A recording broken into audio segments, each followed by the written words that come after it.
अटल सुरंग और रोहतांग ला यानी रोहतांग दर्रे से लगभग 20 किलोमीटर पहले हैं हम और मनाली से अच्छे खासा आगे निकल आए हैं। पांचाल इस जगह का नाम है और यहाँ पर दरअसल 217 का इंडियन आर्मी का ट्रांजिट कैंप हुआ करता था। इस कैंप में भारतीय स्थल सेना के जवान रेस्ट करते थे और उसके बाद आगे का जो सफर है लेह लद्दाख यानी चाइना बॉर्डर के लिए वो शुरू हो जाता था। लेकिन यहाँ पर जो व्यास नदी के ऊपर बना हुआ ब्रिज है उसको अच्छा खासा नुकसान हुआ है।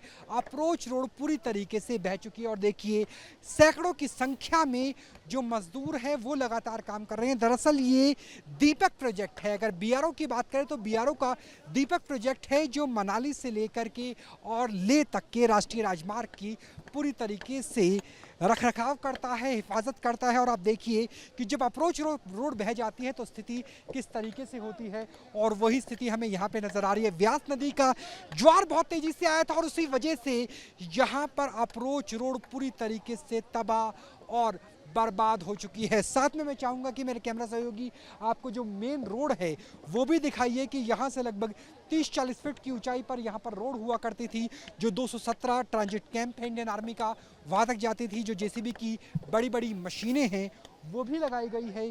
कोशिश इस बात की है कि जितनी जल्दी संभव हो सके वो इस रोड को खोल दिया जाए और इसके लिए सैकड़ों की संख्या में जो वर्कर है वो काम पर हैं। सर आपसे जानना चाहेंगे कि कब ये हादसा हुआ था और किस तरीके से बीआरओ का जो दीपक प्रोजेक्ट है वो यहाँ पर काम कर रहा है? हाँ जी सर, यहाँ पे पिछले 2 दिन से जो तबाही हुई है उस रिगार्डिंग यहाँ पे जो 100 मीटर पूरा रोड वॉश आउट हो गया है। साथ में ब्रिज को भी थोड़ा लॉस हुआ है, तो उसको कवर करने के लिए अभी हम पूरे एफर्ट लगा रहे हैं और आने वाले 1-2 दिन में इसको हम ओपन करने की संभावना बन रही है। तो सर कितने वर्कर्स यहाँ पे राउंड द क्लॉक काम कर रहे हैं, क्योंकि हम तो यहाँ पे सैकड़ों की संख्या में जो मजदूर हैं उन्हें देख पा रहे हैं? करीब 230 मजदूर इस समय यहाँ पे डिप्लॉय किए हैं, 2 एक्सकेवेटर और हम जो अभी सुपरवाइज़र और यहाँ पे जो साइड इंचार्ज के रूप में काम कर रहे हैं। तो यहाँ पर काम किया जा रहा है। कोशिश ये है कि आने वाले 2-3 दिनों में इस अप्रोच रोड को खोल दिया जाए और उससे जो फ़ायदा होगा वो ये है कि जो 217 का ट्रांजिट कैंप है वहाँ तक रोड खुल जाएगी और 200 से ज़्यादा जो मज़दूर हैं ये लगातार राउंड द क्लॉक काम कर रहे हैं। लेकिन समस्या जो होती है वो वेदर को लेकर होती है, क्योंकि मौसम यहाँ कभी भी ख़राब हो जाता है। अभी भी आसमान में बादल छाए हुए हैं, कभी भी बारिश हो सकती है और जब तेज़ बारिश होती है तो यहाँ पर लैंडस्लाइड का खतरा रहता है ऊपर से और नीचे से व्यास की नदी के ज्वार का खतरा रहता है और यही वजह है कि तब काम रोकना पड़ता है, तमाम मजदूरों को रोकना पड़ता है काम।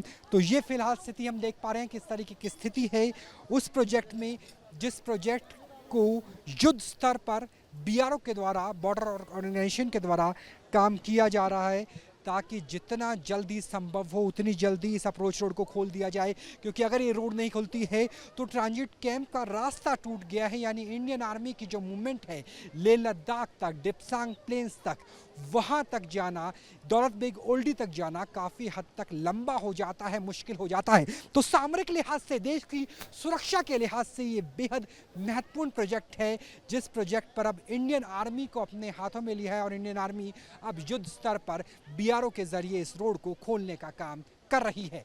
कैमरा सहयोगी जयराम के साथ राहुल डबास, न्यूज़ नेशन, रोहतांग, हिमाचल प्रदेश।